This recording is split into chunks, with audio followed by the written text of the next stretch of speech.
Quero meditar com os irmãos nessa noite sobre o tema como resolver os conflitos na igreja.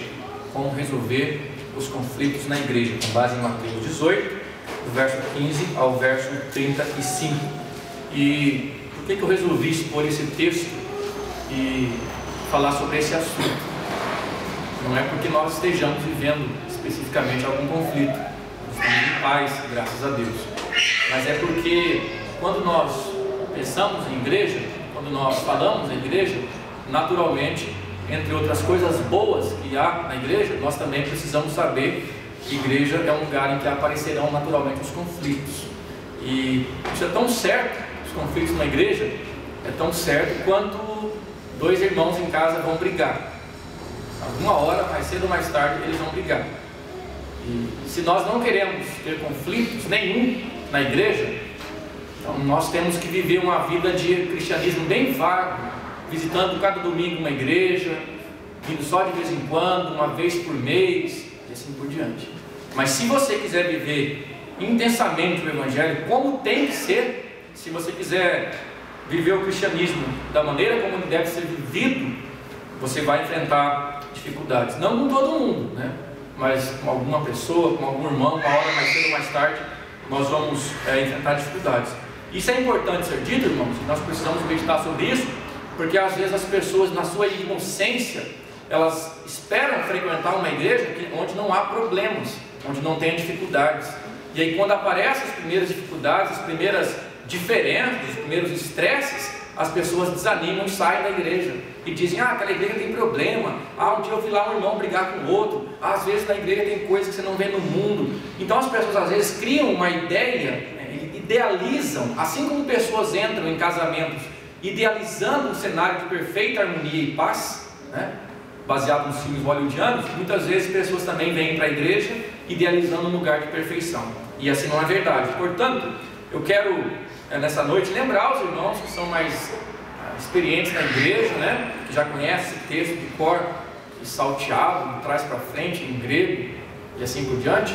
E quero também ensinar para os irmãos mais novos, os irmãos que estão chegando agora, sobre como nós devemos resolver quando os conflitos aparecerem. A questão não é se nós vamos ter conflitos, mas a questão central é como nós devemos resolver os conflitos que vão aparecer na igreja. E veja que interessante, nesse texto que nós estamos lendo, são palavras do próprio Jesus, e Jesus está resolvendo problemas, está ensinando os seus discípulos e consequentemente a nós a resolvermos problemas no contexto da igreja.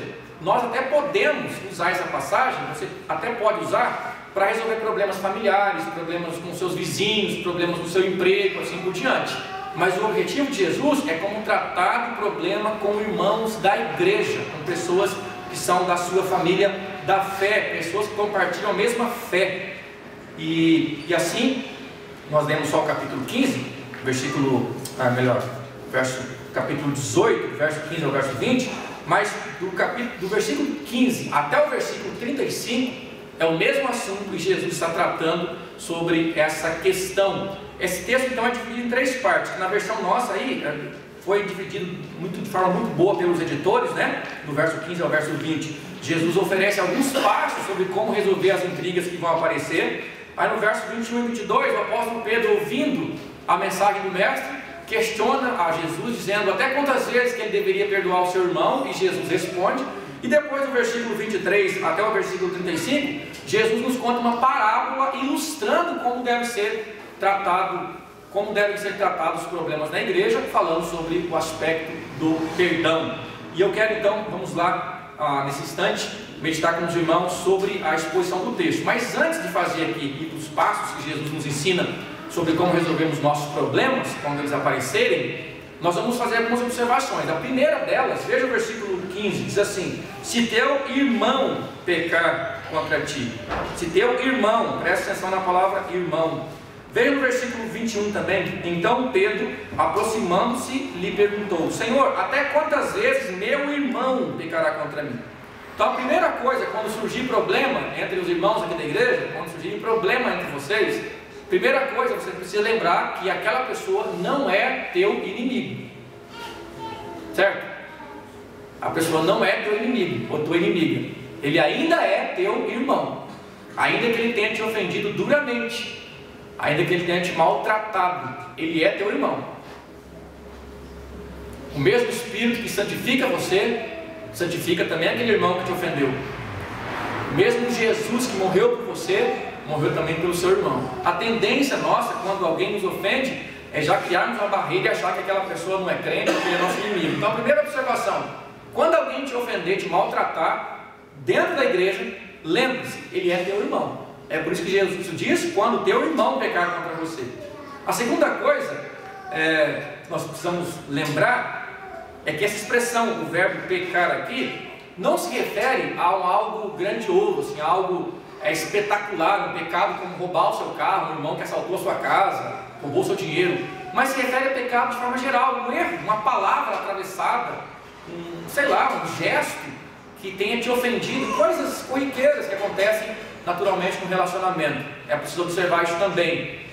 Outra coisa, é preciso lembrar que pecado, primeiramente, é uma ofensa contra Deus, mas também pecado ofende as nossas irmãs e os nossos irmãos. Então não basta apenas pedir perdão a Deus quando você ofende alguém, não basta apenas você pedir perdão a Deus. E quando você é ofendido por alguém, não basta você dizer assim: Senhor, eu perdoo. Não basta, você precisa resolver a situação e precisa haver a reconciliação através do diálogo e através do amor fraternal. E, inclusive em Mateus capítulo 5, os irmãos não precisam abrir lá, mas Mateus capítulo 5, verso 23 diz assim, e verso 24: se pois ao trazeres ao altar a tua oferta, ali te lembrares de que teu irmão tem alguma coisa contra ti, deixa perante o altar a tua oferta, vai primeiro reconciliar-te com teu irmão, e então voltando traze a tua oferta. O que Jesus está nos ensinando? Que se nós temos algum problema contra qualquer dos nossos irmãos, ou contra qualquer das nossas irmãs, antes de nós cultuarmos a Deus, subirmos até o templo e oferecermos nosso culto ao Senhor, nós precisamos resolver essas pendências. Ou seja, em outras palavras, nós não podemos cultuar a Deus com o coração magoado com alguém. Não é verdade? Como é que nós vamos cultuar o nosso Deus, meus irmãos? Se você vem para a igreja e você pode se encontrar na igreja com alguém com quem você está com problemas, como é que nós vamos sentar aqui e cantarmos somos povo de Deus, falarmos do amor cristão, que há um só corpo e um só espírito, se nós estamos com problemas com outras pessoas?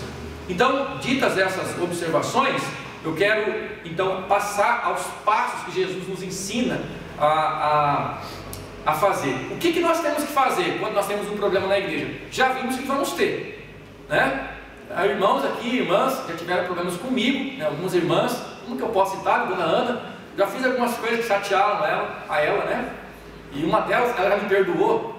Mas a dona Ana, ela não perdoa, no sentido de que se você ofender a ela, se ela ficar chateada, pode ter certeza que ela vai te procurar. Nesse sentido que ela não perdoa, ela vai falar. E uma vez, uma das coisas muito erradas, que já me perdoei por isso, dona Ana, mas quando eu me formei em letras, né? Eu convidei muita gente para a formatura e não convidei a dona Ana. Isso foi em 2014, já está curado, né, dona Ana? Podemos falar disso já tranquilamente. Que não convidei uma galera, umas 40 pessoas, e não convidei a dona Ana. E o critério que eu usei para não convidar é porque eu convidei a maioria de jovens, porque era noite, depois ia para um restaurante, ia ficar tarde, e não convidei a dona Ana. Depois que passaram alguns dias, ela me ligou e arrebentou comigo. Falou: como que você não me convidou, pastor? Tenho orado por você desde o começo. Não foi, dona Ana? Com amor. Sabe o que fica bravo de contar essa experiência aqui? De forma nenhuma.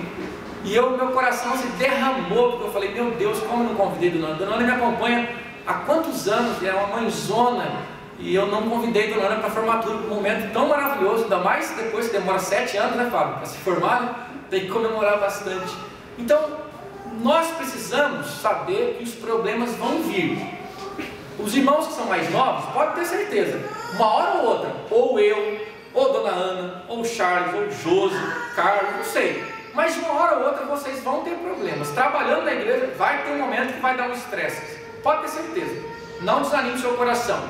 Geralmente quando vocês entram na igreja novos, vocês acham que a igreja é maravilhosa, e tem muitas coisas maravilhosas, mas é preciso saber que tem problemas. E tanto é que Jesus falou essa mensagem preparando a gente para isso. Ele disse: se teu irmão pecar contra você, é como se Jesus dissesse: olha, deixa eu dar aqui uns passos e pegar fazer uma cartilha para quando vocês tiverem problemas na igreja, vocês saibam como resolver. E todos os nossos relacionamentos, meus irmãos, esse é um texto normativo, todas as nossas pendências nós temos que resolver com base no que está aqui. Tudo bem? Vamos lá então ao primeiro passo? Qual é o primeiro passo? O que fazer? Diz o verso 15: se teu irmão pecar contra ti, vai arguí-lo entre ti e ele só. Se ele te ouvir, ganhaste a teu irmão. Então a tendência quando alguém nos ofende é primeiramente a gente virar a cara para a pessoa, criar uma tromba, ou é também guardarmos mágoa no nosso coração, ficarmos empurrados naquela pessoa, ou atacar aquela pessoa através de ironia, sarcasmo. Você não tem coragem às vezes de chegar para a pessoa e falar: meu irmão, eu quero conversar com você, vamos aqui, ó, estou chateado com isso, com aquilo. Mas você fica na fala sua, você pode ficar tentando dar uma ferpadinha, né, entendendo? Dar uma cutucadinha na fala mesmo, ou em público, ou em particular. Ou a gente também pode falar daquela pessoa para um terceiro. Eu fico chateado com o Marcos, aí eu conto para o Fábio, eu falo: poxa, Fábio, você viu o que o Marcos fez, rapaz, comigo? E eu conto para um terceiro. Ou, na pior das hipóteses, que é mais desagradável, as pessoas postam no Face. Tenho histórias, né, de mulheres de pastores, de irmãos da igreja que ficam chateados com algum problema na igreja, colocam no Face. Expressa lá: pelo amor de Deus. Face não é lugar para isso, né? Face é lugar para você colocar coisas de felicidade, para seu mundo perfeito lá, né? Só foto de passeio. Não deve postar. Às vezes tem até hoje um instrumento que os adolescentes usam, que eles brincam pelo YouTube, né? A menina grava um vídeo na escola, fica chateada com outra coleguinha lá, e ela grava um vídeo e posta no YouTube ofendendo a colega. Às vezes as mulheres fazem isso, e a outra mulher grava outro vídeo, posta e ficam fazendo debate acadêmico, né, via YouTube. O que Jesus Cristo disse? Que o caminho do Evangelho nos manda procurar o irmão que nos ofendeu. O primeiro passo é: quando alguém te ofende, você tem que procurar essa pessoa. A versão de Lucas difere um pouco, né? Lucas difere um pouco, mas pela versão de Mateus, quem é que tem que procurar? A iniciativa tem que partir de quem? Da parte que é ofendida ou da parte que ofendeu? De acordo com o texto, a iniciativa parte de quem, meus irmãos? Da parte que é ofendida. Na nossa lógica humana, qual seria a pessoa responsável? A pessoa que errou. Mas a pessoa que errou, nem sempre ela sabe que errou. Muitos dos erros que nós cometemos contra os nossos irmãos na igreja, nós nem sabemos. É por isso que quando você se sente ofendido, você precisa falar. Porque às vezes a gente nem sabe. E às vezes a gente faz alguma coisa, alguma brincadeira ou alguma palavra achando que você está gostando. E você não está. Então o texto diz: se teu irmão pecar contra ti, vai. Não é espera o teu irmão, mas é vá você falar com ele. E diz que vai arguí-lo. Então quem tem que procurar? O irmão que foi ofendido. Por que o irmão tem que procurar o ofensor? Por qual razão? Não é para receber satisfação. Vem aqui, me dê satisfação. Não é também para que ele se gabar da iniciativa. Veja como é que eu sou um cabra perdoador, procurei o irmão lá. Não é para isso. Mas é motivado pelo amor fraterno. É porque ele é nosso irmão. É porque ela é nossa irmã que nós temos que procurar. Então esse é o primeiro passo. E quais são as partes envolvidas na resolução de um problema? Diz assim: se teu irmão pecar contra ti, vai arguí-lo entre ti e ele só. Então as partes envolvidas são duas pessoas. A disciplina, a correção, nesses casos particulares, deve ser também particular. Quando alguém chatear você, qual é o princípio bíblico? Você tem que procurar a pessoa sozinho, não tem que chamar presbítero, não tem que chamar pastor, nem mais ninguém. Você tem que sozinho marcar um dia com a pessoa, e também não para o WhatsApp, nem para o Facebook, mas particularmente vai, arguí-lo, chama ele e conversa com ele. Num espírito de amor fraternal, conversa com ele. Esse é o primeiro passo que nós temos que fazê-lo. A confrontação aqui é face a face, né? Quando ele diz arguí-lo entre ti e ele só. Tem uma expressão que a gente usa, né? Tete a tete, face a face. E eu achei legal, estudando, um comentarista, o Hendrickson, que ele usa uma expressão, ele diz que os alemães e os holandeses usam uma expressão que é entre quatro olhos. Sabe o que significa entre quatro olhos? Que para resolver um problema só tem que ter quatro olhos, os dois seus e os dois da pessoa envolvida, os dois de frente um para o outro. Então como é que a gente resolve o primeiro problema? Procurando a pessoa sozinho, não é compartilhando, não é postando. E o texto fala, vai arguí-lo, significa mostre para o seu irmão o erro dele, fale para ele onde ele está errando, fale para a irmã onde ela está errando. E o texto diz que se ele te ouvir, se ele se arrepender, o que acontece? Você ganhou o seu irmão. E eu vou dizer para vocês, quando alguém me chama para conversar, e se teu irmão chamar você para conversar, você vai ver a experiência, vai te mostrar que você vai amar aquele irmão mais ainda, porque você vai ver a evidência do amor daquele irmão por você, porque exatamente porque ele te ama. A gente não procura resolver problemas com quem a gente não ama. Eu e a Bruna, de vez em quando, temos uns enroscos, né? Como qualquer casal. Talvez você seja um casal perfeito aí, né? Mas eu e minha mulher, de vez em quando, uma vez a cada 10 anos, né? Talvez um pouco menos, a gente tem uns enroscos. Mas a gente não aguenta ficar muito tempo, não. Essa semana mesmo tivemos um estressezinho lá. Aí passaram meia hora, fiquei estudando no sofá e ela fazendo as coisas dela, e eu estudandinho lá, e ela passa para lá, passa para cá, toda linda, né? E eu falei, vem aqui, me dá um abraço, não aguento ficar brigado, vem aqui me dá um abraço. Ela falou, não, agora não quero dar um abraço. Eu falei, poxa vida.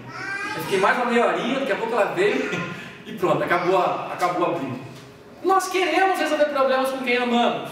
Então quando o irmão me procura para fazer críticas, ou para dizer assim, eu estou magoado com você, você tem que amar mais ainda esse irmão, porque é evidência de amor fraterno.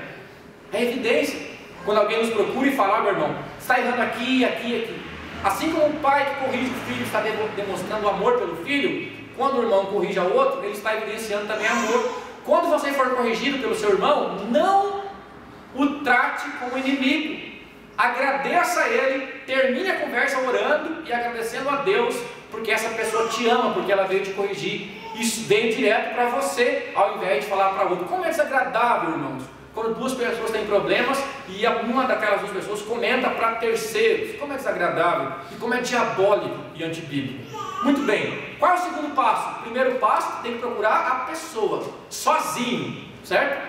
E tem que tentar se resolver através do amor. Se o caso não der certo, Gustavo não aceitou que a Marisete tenha corrigido ele. Gustavo falou assim, Marisete, você é mais nova na igreja, eu não vou aceitar de jeito nenhum. Qual é o segundo passo?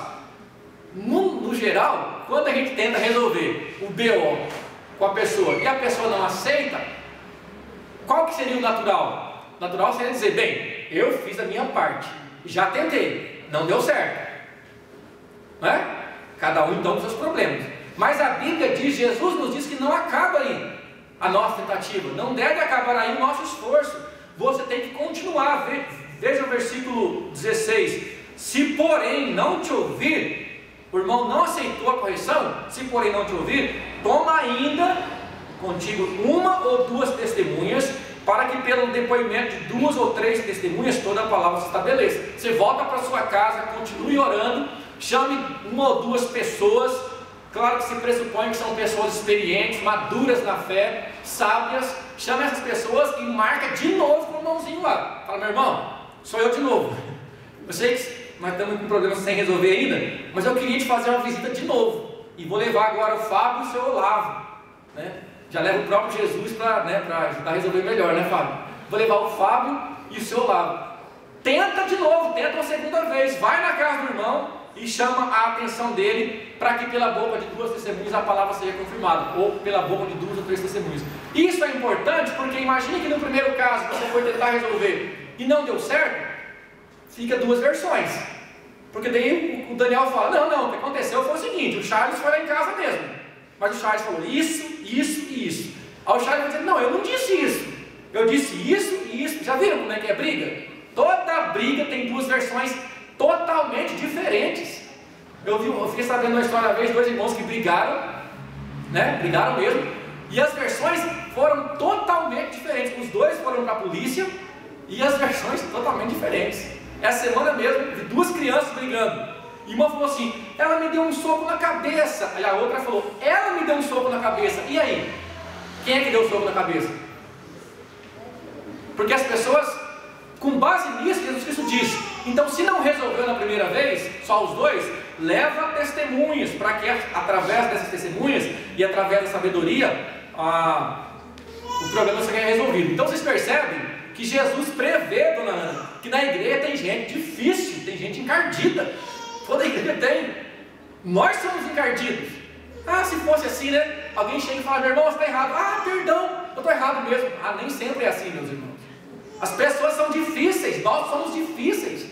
E Jesus Cristo já está prevendo isso e fala: então, se mais ainda, vamos tentar dinamizar a coisa. Primeiramente, tem que procurar o irmão, certo, Adriele? Liga para a irmã, já aproveita para marcar um café na casa dela lá e conversa com a irmã.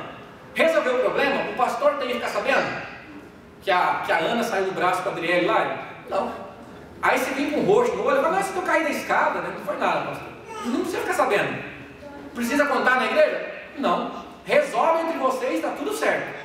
Mas não deu certo? Chama 2 ou 3 pessoas, ou 1 ou 2, e tenta de novo. Mas aí não deu certo ainda. O irmão abençoado continua bicudo e continua resistente. Aí você tem que desistir, não é isso? Você tentou uma vez sozinho, tentou uma outra vez com pessoas. Vai desistir? Não. Veja que Jesus Cristo diz que tem que fazer um terceiro passo, tem que tomar um terceiro passo. Qual é o terceiro passo, irmãos? Versículo 17.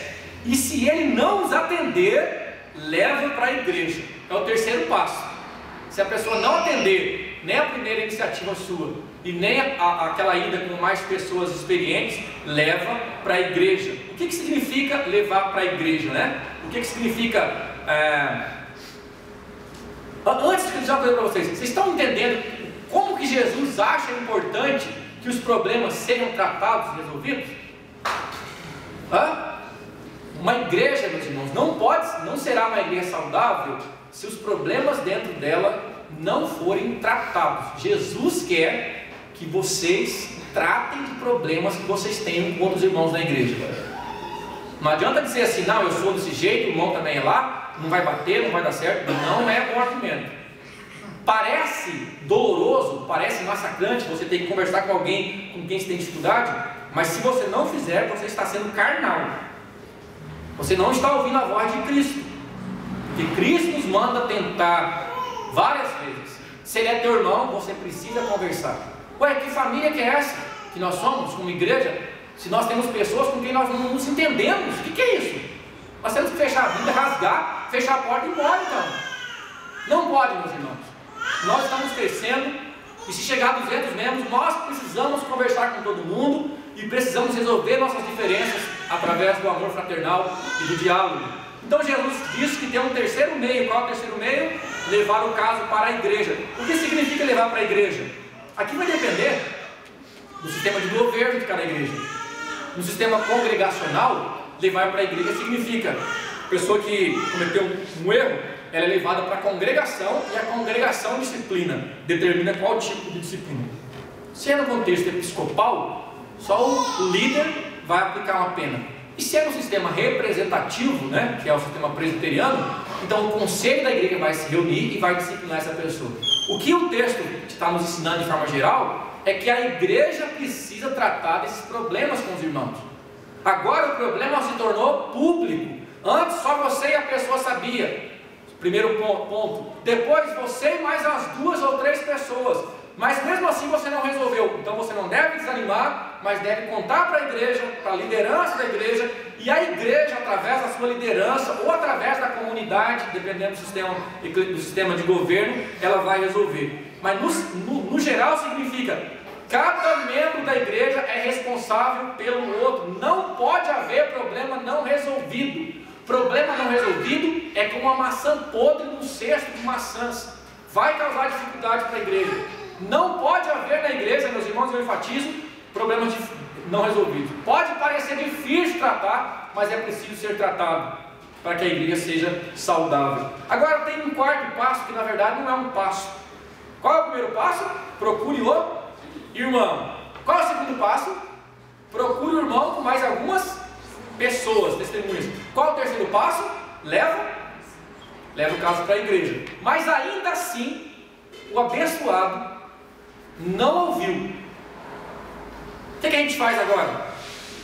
Diz o texto. Mas que tipo de crente é esse? Que você vai lá e veja, você foi ofendido, você foi até ele e falou: meu irmão, estou chateado com você, você cometeu esse erro. Não cometi.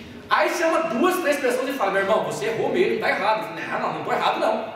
Então, vocês 3 estão errados, menos eu. Aí a igreja vem e fala: meu irmão, você está errado. Ele fala: não, eu estou certo, quem está errado são vocês. Que tipo de crente é esse? Então Jesus Cristo fala: se chegar nesse ponto, o que é para fazer? Se recusar a ouvir também a igreja, considera-o como gentil e publicano. O que é considerar como gentil e publicano? É um ímpio, não é crente, não é convertido. Tantos passos para serem resolvidos e a pessoa não quer resolver. Gente, eu vou dizer uma coisa para vocês. É bem verdade que nas igrejas tem pessoas complicadas, umas mais que as outras. Mas uma pessoa que não arreda, que não admite, que nunca reconhece que está errada, para questionar a conversão. Vem alguém e te fala o seu erro, vem outra pessoa e te fala, vem líderes e fala, e você continua irredutível. Jesus Cristo fala: tire esse abençoado da igreja. Aí não é abençoado mais não, né? Aí é maldito. Tira da igreja, considera ele como gentil publicano. Aí agora ele não é irmão mais não. Veja, considera-o como gentil publicano. E aí vem 3 versículos, do versículo 18 ao verso 20, que devem ser entendidos nesse mesmo contexto. Jesus diz: em verdade vos digo que tudo que ligardes na terra terá sido ligado nos céus, e tudo que desligardes na terra terá sido desligado nos céus. Em verdade também vos digo que se 2 dentre vós sobre a terra concordarem a respeito de qualquer coisa que porventura pedirem, ser-lhes-á concedida por meu Pai que está nos céus. Porque onde estiverem 2 ou 3 reunidos em meu nome, ali estou eu no meio deles. O que esses versículos estão ensinando? Primeiro, verso 18, rapidamente: tudo que vocês fizerem na terra, fizerem na igreja, em nome de Jesus Cristo, é porque já foi feito no céu. Então, se vocês desligarem alguém da igreja, porque essa pessoa não quer perdoar, não quer ser perdoada, não quer resolver o problema, e se a igreja excluir essa pessoa, é porque ela já foi excluída nos céus. E se vocês receberem alguém para a igreja, é porque essa pessoa primeiramente é recebida nos céus. Aí o verso 19 diz a mesma ideia: em verdade também vos digo que se 2 entre vós sobre a terra concordarem a respeito de qualquer coisa que porventura pedirem, se eles a concederem por meu Pai que está nos céus. No mesmo contexto de disciplina.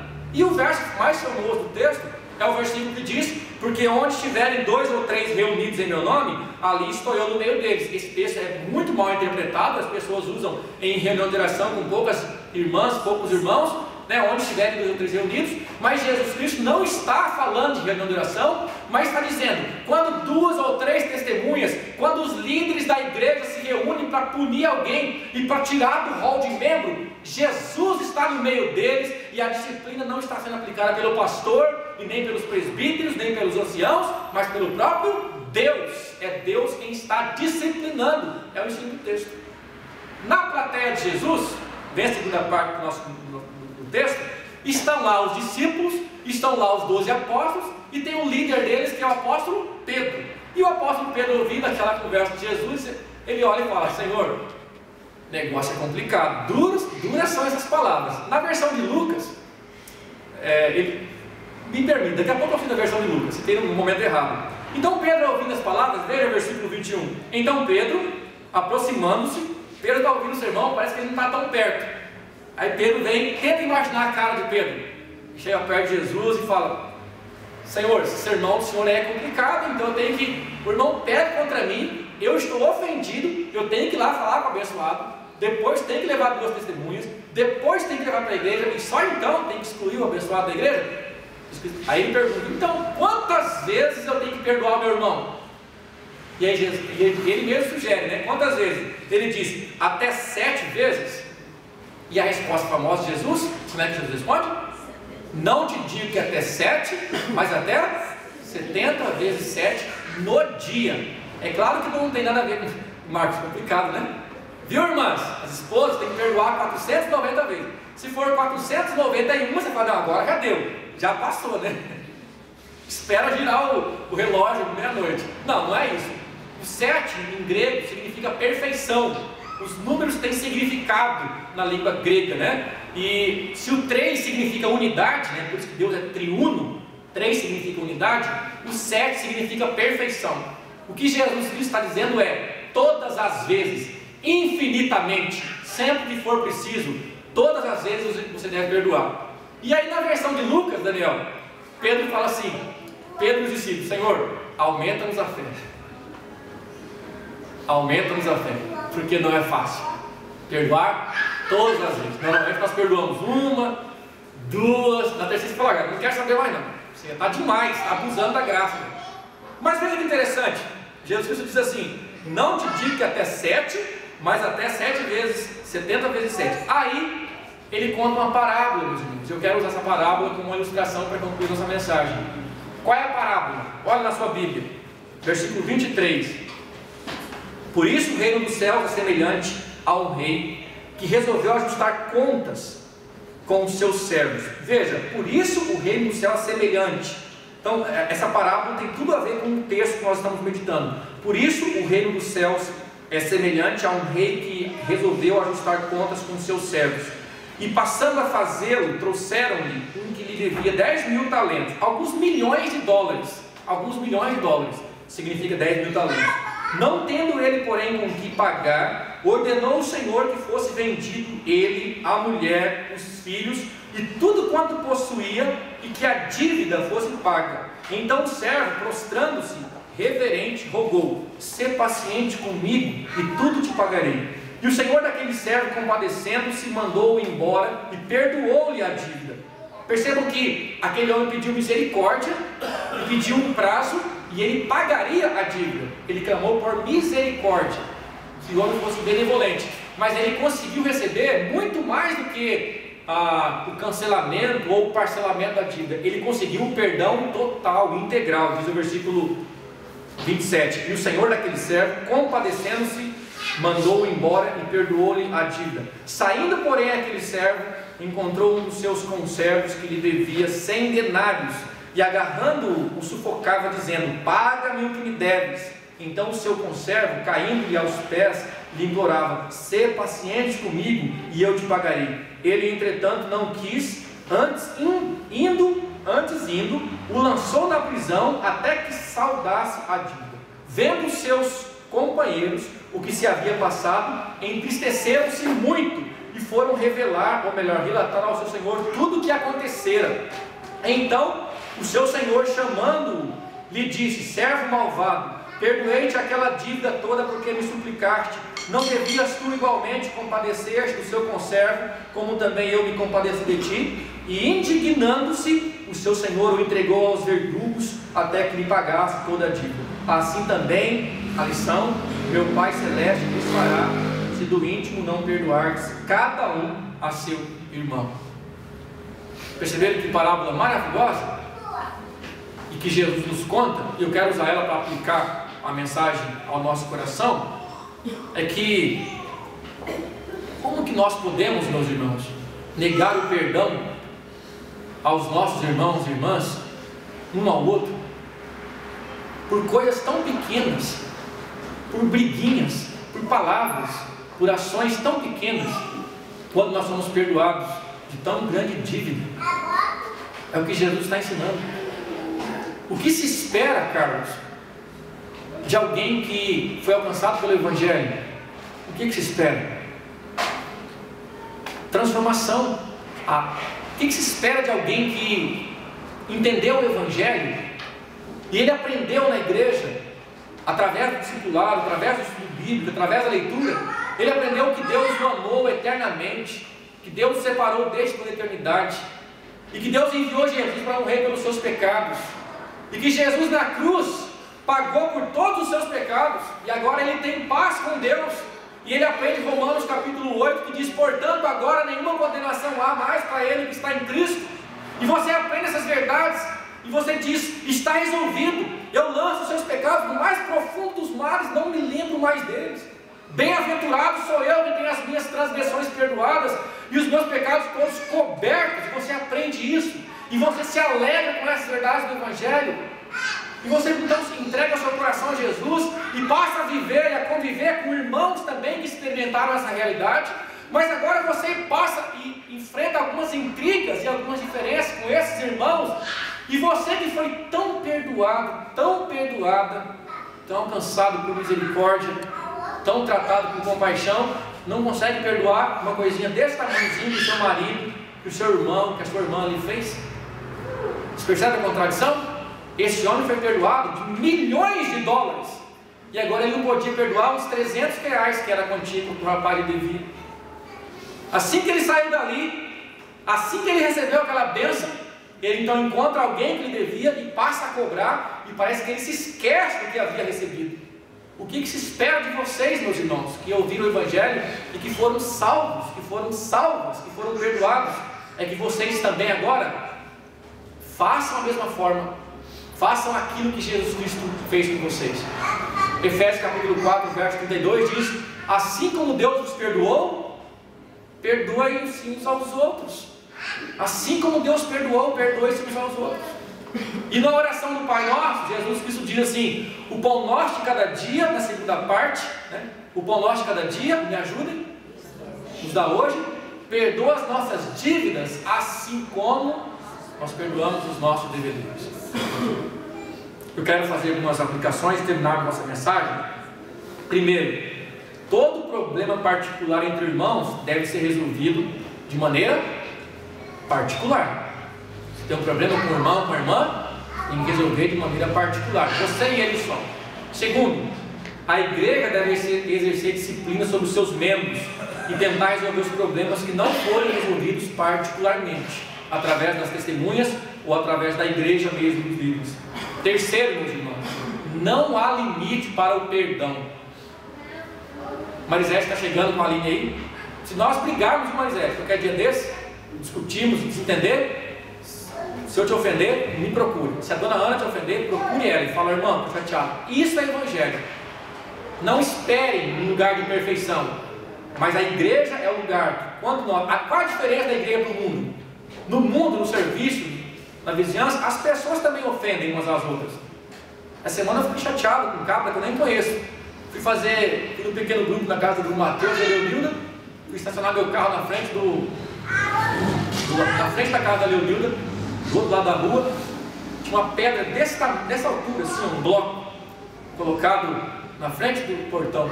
E eu bati o carro lá, eu acabei de pintar o carro inteirinho, cuidando, cara, até para colocar chapa, cuidando para não riscar. Quero vender o carro. E pá, bati o carro lá e fez um riscão assim no para-choque. E aí fui informado que a pessoa colocou aquela pedra lá exatamente para não estacionar. Mas é guia alta, é lugar que pode estacionar. Uma pessoa colocou lá. Aí eu peguei a pedra, não sabia disso, coloquei na calçada e coloquei o carro dentro da casa do seu lado, né? O seu lado sempre fala: pastor, coloca dentro, né? Quando eu voltei, a pedra estava no mesmo lugar lá, o carro colocou de novo. Então, no mundo tem problemas também, tem pessoas raivosas, no serviço também tem. A diferença, e na igreja também tem. Menos, mas tem. Tem gente birrenta, tem gente mal-humorada, tem gente que não gosta de brincadeira, tem gente muito sensível. Isso é uma coisa de igreja, né? Às vezes jogando bola com quem não é da igreja, as pessoas quase se matam, quase quebram a perna umas das outras, e opa, foi falta, parou e continua. Às vezes jogando bola com crentes, qualquer coisinha é uma brigueira, já fica estressado. Tem gente sensível. A gente tem que cuidar com isso, meus irmãos. Não podemos ser tão sensíveis assim. Qualquer olhadinha torta já fica empurrado. Mas a diferença é que na igreja nós fazemos de tudo para resolver com os nossos irmãos. E isso ninguém mais faz, é só na igreja. Então, que nós que somos cristãos, que fomos muito perdoados por Deus, que fomos alcançados pelo Senhor Jesus Cristo, através daquilo que Ele fez por nós na cruz, aprendamos também, meus irmãos, a exercer o ministério da reconciliação. Então, portanto, se o irmão pecar contra você, primeiro procure o seu irmão, depois leve testemunhas. Se não der certo, leve para a igreja, mas não deixe de fortalecer as suas relações através da reconciliação e através do amor fraternal. Amém, meus irmãos?